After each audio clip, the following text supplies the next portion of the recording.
il est devenu interdit de s'opposer à la propagande LGBT. Exprimez une critique, même légère, et vous risquez de vous faire cancel, autrement dit effacer, boycotter ou pire encore lyncher. L'un des termes en vogue pour décrire ce phénomène est cancel culture, que l'on pourrait traduire littéralement par culture de l'effacement ou plus directement en français, la culture de lynchage. Oh, I think she's won and you've been cancelled.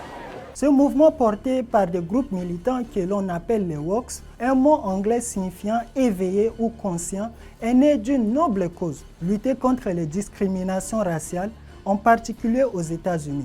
À l'origine, le terme visait à dénoncer les injustices faites à la communauté afro-américaine. Mais au fil du temps, ce concept s'est élargi pour inclure de nombreux autres combats, notamment la défense des droits LGBT. Cependant, un problème se pose. Toute critique adressée à ces mouvements est immédiatement perçue comme un acte de haine, de racisme, de sexisme ou d'homophobie. Résultat, les auteurs de ces critiques sont boycottés et censurés et parfois même bannis de partout. Être cancel, c'est devenir l'objet d'un lynchage médiatique organisé par des groupes d'activistes en ligne. Prenons un exemple concret. Les représentations des personnages LGBT dans les dessins animés ou les séries destinées aux enfants.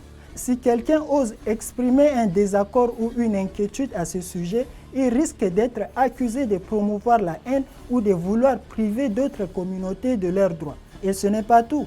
Certaines pratiques, comme les traitements hormonaux pour des enfants très jeunes, sont présentées comme des avancées sociétales. Ironiquement, ces groupes qui se présentent comme des défenseurs de la liberté et de l'inclusion finissent par créer leur propre forme de totalitarisme idéologique. Alors, une question se pose. La cancel culture est-elle réellement un combat pour l'égalité ou une forme moderne de tyrannie idéologique? Merci de vous abonner à la chaîne.